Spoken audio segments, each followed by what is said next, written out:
Wow, what is this amazing book that I found for 50 cents? It's called Economy, Society, Markets, Meanings, and Social Structure. It looks like maybe it was a textbook, maybe like there was an economics class and it was like maybe a side book. Wouldn't be a primary text, I don't think.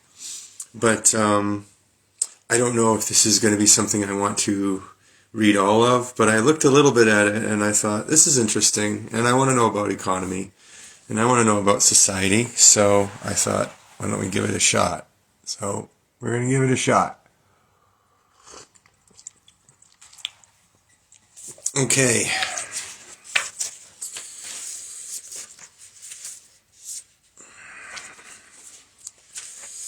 About the authors. Bruce G. Carruthers is the John D. and Catherine T. MacArthur Professor of Sociology at Northwestern University. He works in the areas of economic sociology, comparative historical sociology, and the sociology of law. He has authored or co-authored 4 other books and has had visiting fellowships at the Russell Sage Foundation, Australian National University, and the Radcliffe Institute for Advanced Study. He has also been the recipient of a John Simon Guggenheim Fellowship. Sarah L. Babb is professor of sociology at Boston College. She has published on a variety of topics relating to the economy, such as the internationalization of economics in Mexico, changes in the lending practices of the International Monetary Fund, and the role of Washington politics in shaping the policies of the World Bank.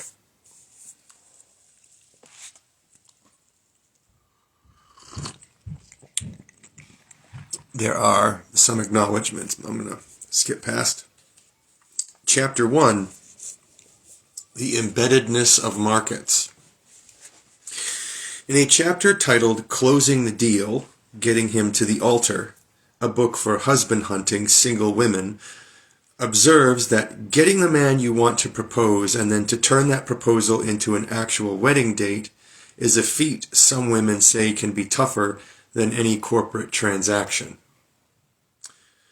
The idea that there are markets in seemingly non-economic areas, such as love and marriage, has become quite widespread in recent years, and not just in popular advice books.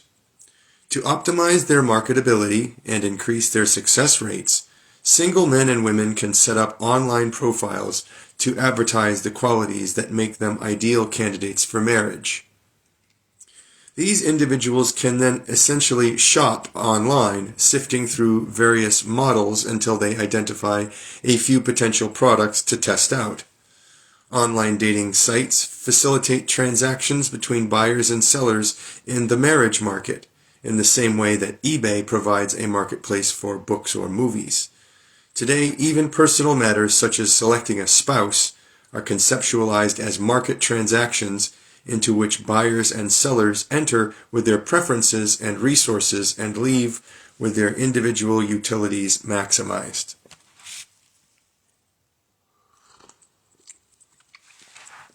Mirroring the spread of economic ideas and market metaphors, economists have increasingly begun to look at issues and problems previously reserved for political scientists, anthropologists, psychologists, and sociologists. This approach is apparent in the New York Times bestseller Freakonomics, 2005, the lead author of which, Stephen D. Levitt, is an economist at the University of Chicago. The book uses economic principles to investigate an enormous range of social phenomena, from dating to parenting to crime. We propose to stand Freakonomics on its head, so to speak. Instead of offering interpretations of social behavior through the lens of economics, this book looks at market behavior from the perspective of sociology. Instead of viewing social institutions as akin to markets, we examine markets as social institutions. Economic models of marriage, childbearing, crime, education, and other social phenomena can provide us with useful insights. However, they tend to assume, or at least imply, that something like market rationality is a fundamental part of human nature. The idea of the rational individual maximizing his or her own utility in the marketplace seems completely natural to us today. How could people ever behave differently? Why wouldn't people pursue their own self-interest? And if such behavior is second nature in markets, it seems logical to expect it in other areas of social life, such as marriage and education. The central message of this book, however, is that markets are not natural or inevitable. Rather, they are social constructions.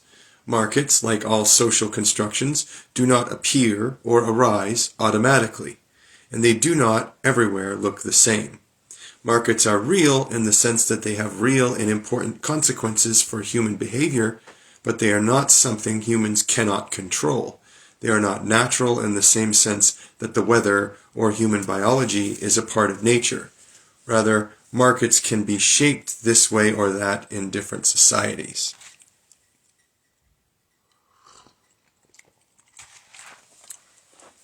Markets and their alternatives. The socially constructed character of markets is illustrated by the fact that, unlike economies, which are an inevitable feature of human societies, markets are only one of an array of institutional possibilities.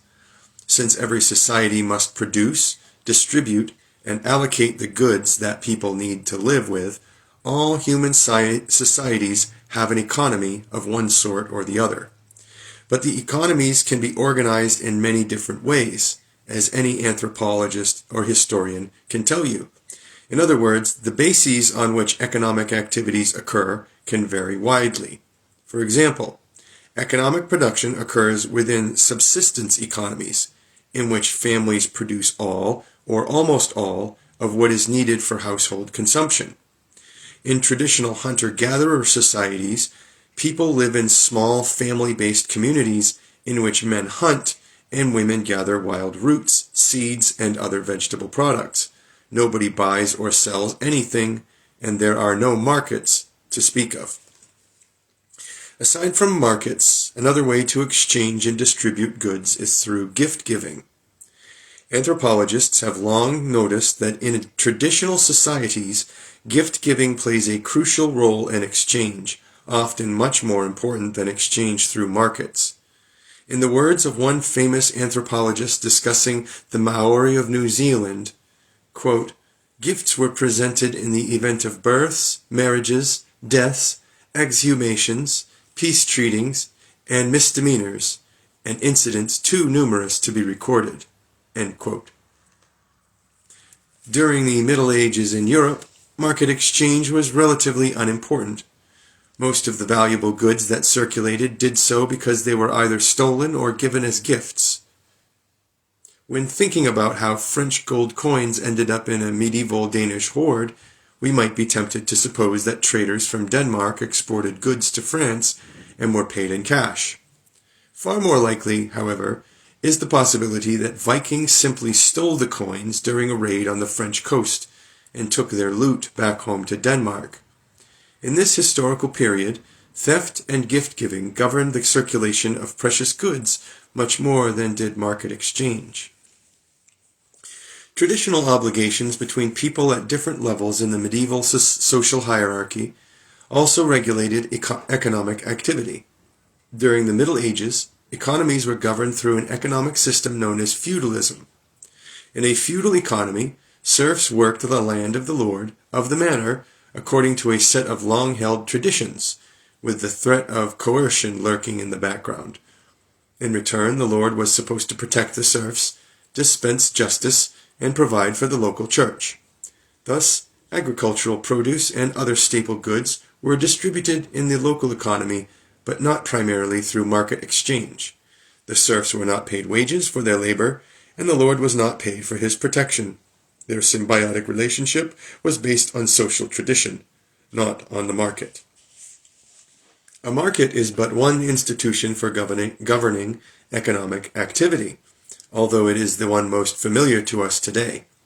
In markets, goods are exchanged voluntarily on a bilateral basis rather than yielded under the threat of unilateral coercion, given as gifts or offered in satisfaction of a traditional obligation. Market exchanges occur between individuals motivated by the satisfaction of their own desires, but constrained by both their budgets and the rules of the marketplace. Markets are an old and well-known form of economic activity, although they have not been ubiquitous. Archaeological and historical evidence from Africa, Europe, and the Americas documents the existence of ancient transcontinental trade networks. Although market exchange is an ancient form of organizing economic activity, the economic system of capitalism is actually quite recent. Whereas earlier in human history, markets coexisted with other forms of economic governance, for example, traditional obligations, gift-giving, and theft, under capitalism, markets became dominant. This is not to say that all other bases of economic behavior have completely disappeared under capitalism. Gift-giving plays a central role in stimulating Americans, especially around Christmas, and the circulation of goods and money within families continues to occur largely outside of markets. Parents typically do not sell breakfast to young children or charge them rent. Furthermore, markets are regulated by various formal and informal institutions. Consider how often gifts figure into how firms manage their customer relations. And many contemporary transactions occur inside of large organizations, whether they are dictated administratively rather than negotiated bilaterally. Nevertheless, markets generally play a much bigger role in people's lives today than they have at any other period in human history. Under contemporary industrial capitalism, almost all of the things we use in our everyday lives are acquired through markets: food, clothing, shelter, transportation, entertainment. To purchase these things, most of us earn our livings by getting jobs in the labor market.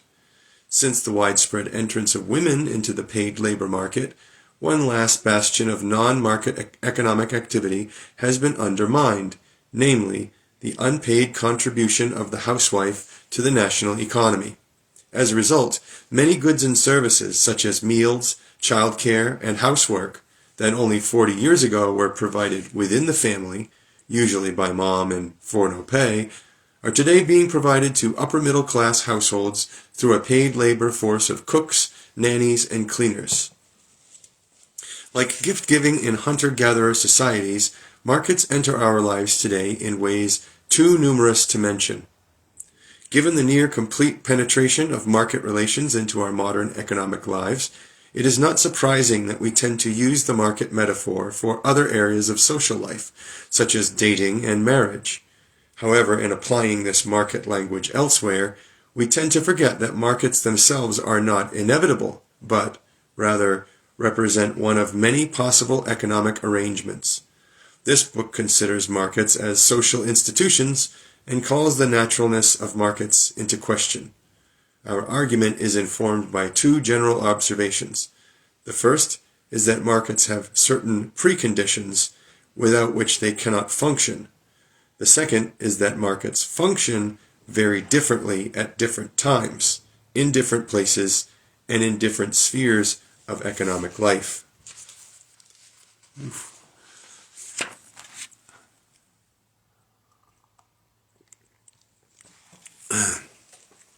Markets and their preconditions. Markets involve a form of social activity that is possible only under certain specific circumstances. Markets don't appear out of thin air. Rather, they depend on an institutional foundation. 4 key elements constitute that foundation: property, buyers and sellers, money, and information. Markets depend on the existence of property. Market exchange cannot occur unless there is something to exchange, and what people buy and sell in markets are not things or objects themselves, but rights over those things. Today, the idea of private property has become so commonplace that we tend to take our ownership of property for granted. If I buy a car, I assume that it is my car and that nobody can take it away from me. My ownership of the car seems obvious. If my car were stolen, however, my property rights would be violated, and although I would no longer possess the car, I would still own it.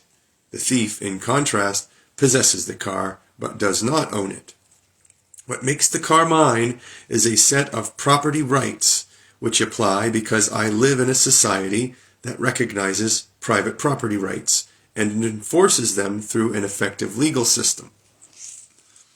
In the United States today, if my car is stolen, I can call the police to help recover it, and, if caught, the thief will be prosecuted in court. In many other societies in history, however, my rights over my car, or a similar object, would not have been so secure. In some countries, I might not even be able to use the law or the police to recover my stolen property if I am a member of an oppressed ethnic minority. In other countries, and at other times in history, law enforcement officials might actually use their coercive powers to take my property for themselves. In general, markets perform poorly in places where private property rights are insecure. Why should I invest in a factory if it can be taken away from me? And insecure property rights are cited by economists as a factor contributing to economic underdevelopment. Property rights are not natural. They are a social construction, the creation of groups of human beings. And property rights evolve over time. In the United States today, property law has been extended to encompass things such as software, music, and computer operating systems. A century ago, such forms of property did not even exist. Whatever tangible and intangible things property law covers, without reasonably secure property rights, markets cannot function. Another precondition for markets is the existence of buyers and sellers. This precondition seems easily met today, but during earlier historical periods, the absence of buyers and sellers limited how much economic activity could be conducted in markets. Throughout much of human history, people have hunted, gathered, and grown the food they ate, made their own clothes, and constructed their own shelters, all things that today we are used to receiving through markets. People who make their own clothing or provide their own food do not need to buy in the market. Thus, a grocery store that opened in a community of subsistence farmers would probably fail due to a lack of buyers. Even today, the importance of advertising serves as a reminder that the existence of buyers for a product cannot be taken for granted. Entrepreneurs and inventors must hire teams of marketers and advertisers, or their products will never be sold. If buyers cannot be taken for granted, then neither can sellers. The fact that someone wants to buy does not mean that there is someone else who wants to sell. The experience of employers in colonial sub-Saharan Africa during the late 19th and 20th centuries illustrates the point.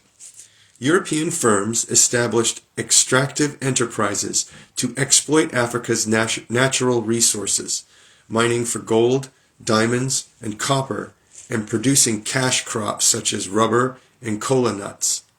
They needed workers to labor in the mines and plantations, so they tried to hire the indigenous population.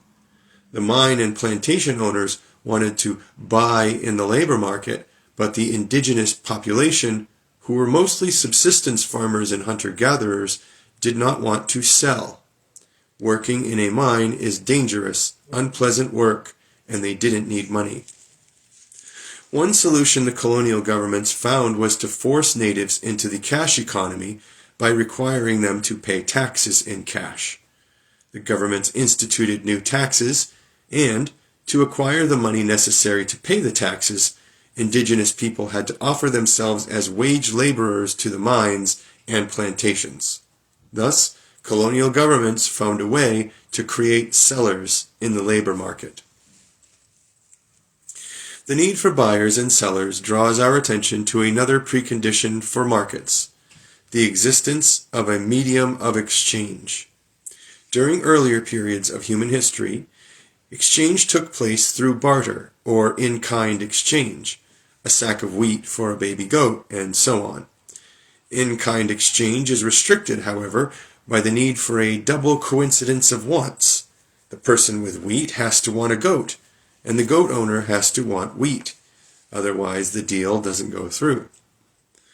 Gradually, however, a diversity of different forms of money emerged, from gold and silver in Europe and parts of Asia, to cowrie shells in parts of Africa, to cacao beans in the trading region of the ancient Aztecs.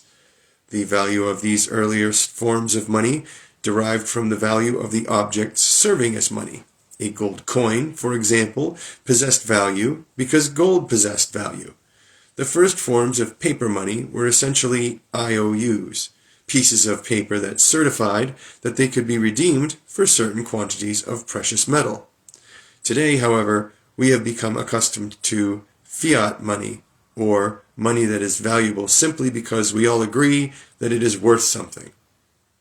Fiat money is the ultimate social construction because its value depends entirely on collective beliefs regarding its worth.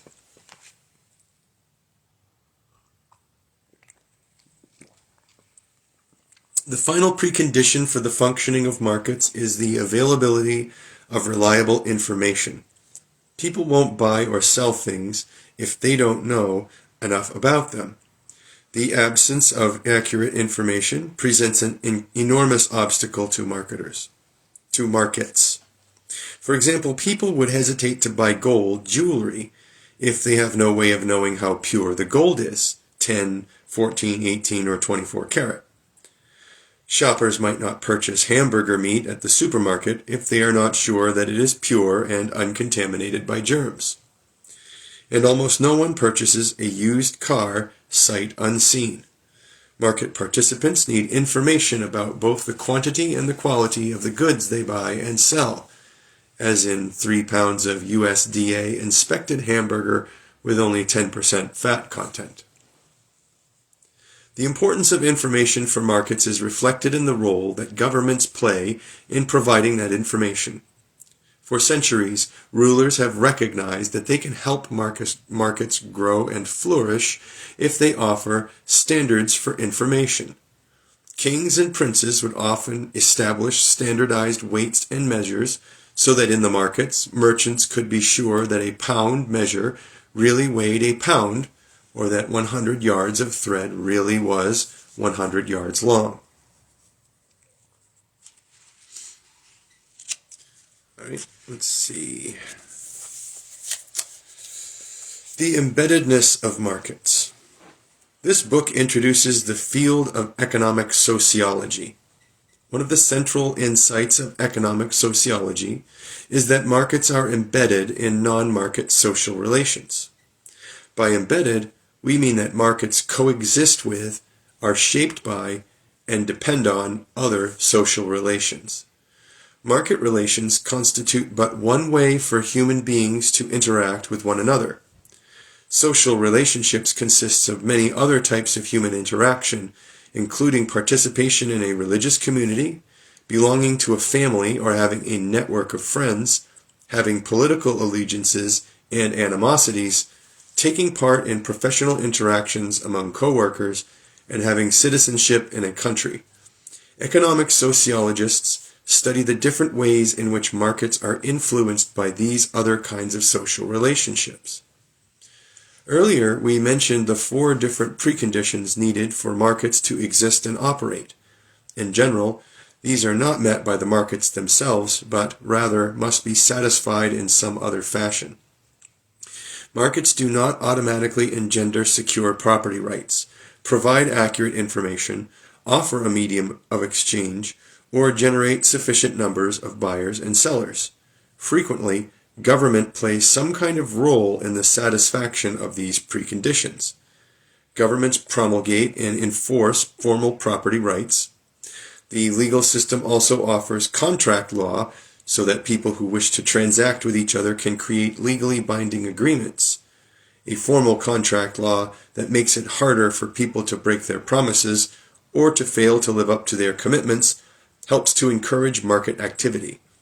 In capitalist countries, legal systems offer bankruptcy law, a way for inefficient or unprofitable companies to be killed off. Currency, whether paper or coin, is issued by a government, mint, or central bank. Governments set standards for information about commodities that market participants need. And as the example of colonial Africa reveals, governments can even get into the business of ensuring that markets have sufficient buyers and sellers. The important role played by governments in meeting market preconditions ensures a strong link between politics and the economy, even when overt public involvement or government regulation is minimal. Formal government actions, laws, policies, and the like, often satisfy these market preconditions, but such actions are not the only way in which this satisfaction occurs. Informal institutions, the kinds that are not written down and codified, are also used frequently to solve the problems of markets. In today's New York City diamond market, people trade small, easily concealed, highly valuable commodities. Trust is a problem in such a market. If you are a diamond dealer, how can you ensure that your employees will not slip merchandise into their pockets?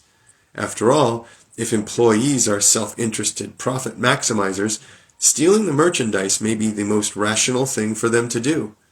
Or you may have problems with suppliers who agree to sell a certain number of diamonds to you at a given price, but then back out of the deal when they get a better offer elsewhere. Diamond merchants in New York can use the legal system, which protects private property rights and offers an effective contract law to make agreements binding. Remarkably, however, they seldom use this formal apparatus.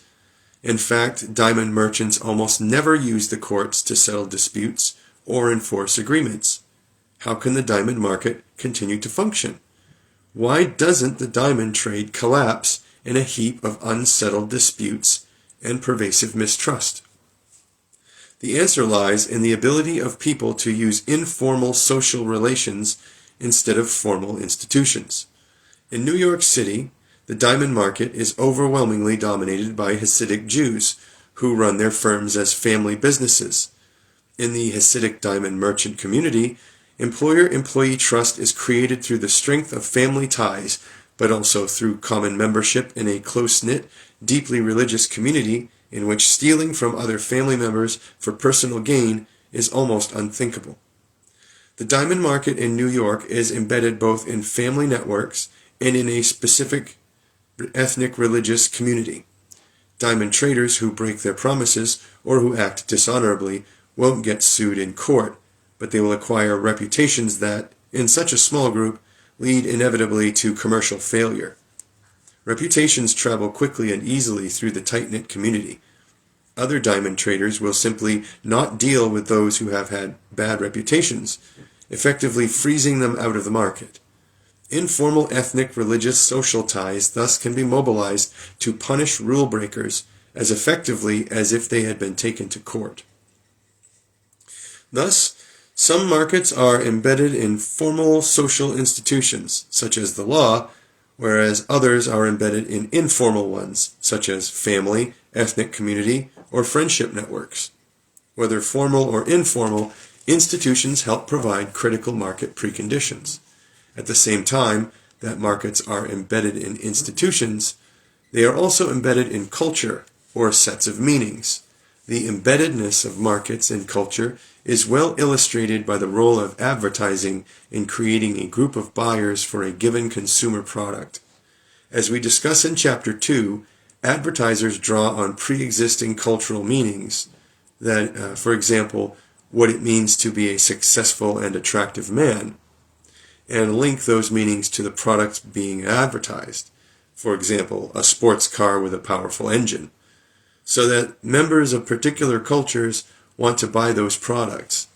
Together, institutions and cultural meanings constitute two different sorts of non-market social relationships in which markets are embedded. All right, let me see. Yeah, I can make it. The consequences of markets.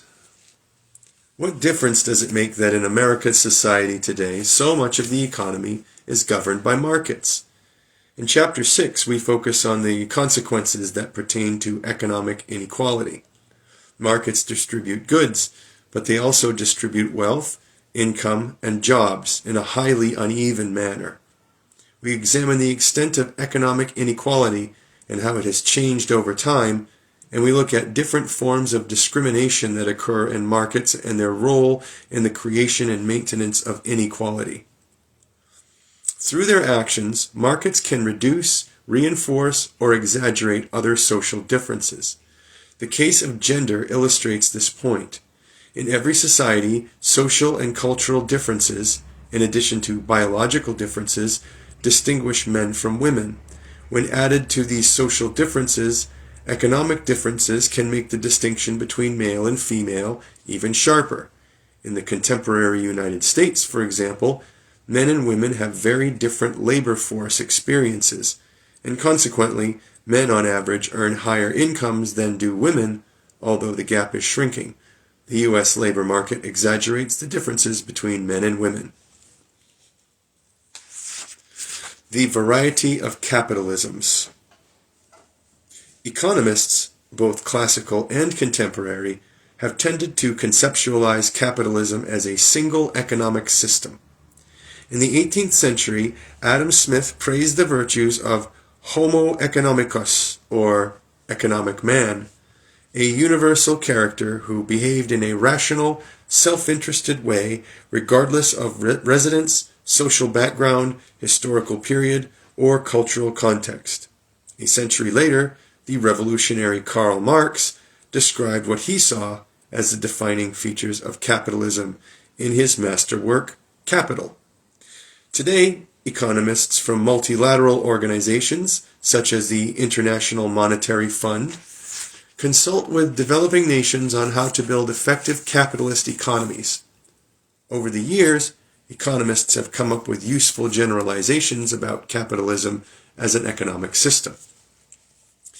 The fact that capitalism possesses some core features does not, however, mean that markets are always and everywhere the same. In fact, even in a single city, we can see very different kinds of markets at work. In New York City, for example, financial markets governed by formal organizations such as the New York Stock Exchange, with oversight by the Securities and Exchange Commission, can be found on Wall Street, while markets governed by informal, family-based institutions can be found only a short distance away, where Hasidic Jews have their diamond stores. In Midtown Manhattan, huge department stores, such as Bloomingdale's and Macy's, are run according to formal bureaucratic rules. Meanwhile, down on Pearl Street in Chinatown, family-owned businesses work according to a very different set of organizational principles. Just as we can see differences at the level of markets in the same city, or even in the same industry, we can also discern macro-level differences in markets across different countries. Some very good examples of such variation can be found in labor markets. In contemporary Germany, for example, blue-collar job markets tend to be governed by formal institutions. German companies have apprenticeship programs in which entering employees receive high levels of training that prepare them for a variety of skill-intensive tasks within specific industries. As a result, German workers tend to stay with the same companies over their entire working lives, moving up within those organizations. In contrast, in the United States, working-class people generally have less specialized education and tend to move frequently between jobs and firms. In searching for new jobs, American workers sometimes rely on social networks. They hear about a job opening through a friend of a friend or the brother of a neighbor, for example. Many firms use the personal networks of their current employees to help recruit new employees. The embeddedness of U.S. labor markets and informal social networks helps solve problems of information, such as how to find reliable employees. However, such forms of embeddedness can have negative side effects, including the perpetuation of discrimination in hiring, a problem we discuss in Chapter 6. National differences in the institutions and traditions that govern labor markets are often byproducts of the distinct problems faced by different nations in the process of economic development, discussed in Chapter 7. They can also be traced to cultural differences. For example, different culturally based perceptions of what is appropriate or inappropriate, right or wrong, or legitimate, as socialists like to say. It may be that US-style labor markets would never work in Germany because people would perceive them as too arbitrary. Conversely, the German model of lifetime employment might be perceived in the United States as inhibiting an individual's freedom of choice. Whether problem-based or culture-based, such cross-national differences are deep and pervasive enough that some sociologists speak of a multiplicity of capitalisms rather than capitalism in the singular. Globalization. The plurality of capitalisms highlights a final theme running throughout this book, namely the process of globalization that has increasingly affected our political, social, cultural, and economic lives. By globalization, we mean the intensification of worldwide social relations that has resulted in the linking of distant localities in such a way that local happenings are shaped by events occurring many miles away and vice versa. This concept refers both to objective changes in the world around us, for example, advances in communications and globalized production, and to subjective changes in the way we perceive ourselves in the world. Today, we are connected by multiple links to diverse parts of the world, and we think of ourselves as world citizens more than at any other time in history. In this book, we return repeatedly to the issue of economic globalization, or the internationalization of production, consumption, distribution, and investment. Today we see the evidence of economic globalization all around us. For example, whenever we purchase an item manufactured in China. Accompanying economic globalization has been a process of cultural globalization, or the displacement, melding, or supplementation of local cultural traditions by foreign or international ones. Today, for example, we can buy a McDonald's hamburger in Paris, Beijing, Mexico City, and Cape Town. Globalization has been going on for hundreds of years in ebbs and flows, but the past several decades have seen an unprecedented spread of markets across national boundaries. This recent bout of economic globalization has been caused in part by technological developments, particularly in communication technologies, for example, the Internet, and by improvement in transportation. At the same time, social, cultural, and political factors have always determined what kinds of technologies get developed and how they will be used in the globalizing process. Because of economic globalization, capitalism has become an ever more transnational economic system. This has had consequences for national cultures, for the roles of social networks and formal organizations in governing economic life, for the paths nations take in pursuing economic development, and for inequality. We explore all these issues in this book. Outline of the book. Roughly speaking, the organization of this book is from the micro to the macro, progressing from topics that concern individual economic behavior to those that focus on the economic development of nations and the international economic system. We begin with a chapter on the cultural meanings of commodities, why such meanings matter, and how they are shaped through marketing and advertising. Such meanings are important determinant of market demand and underscore that the economy has a symbolic as well as material aspect. Chapter 3 discusses large organizations and the economy. Large corporations have come to dominate many of the leading sectors of the modern economy, and in Chapter 3 we address the consequences of this important change.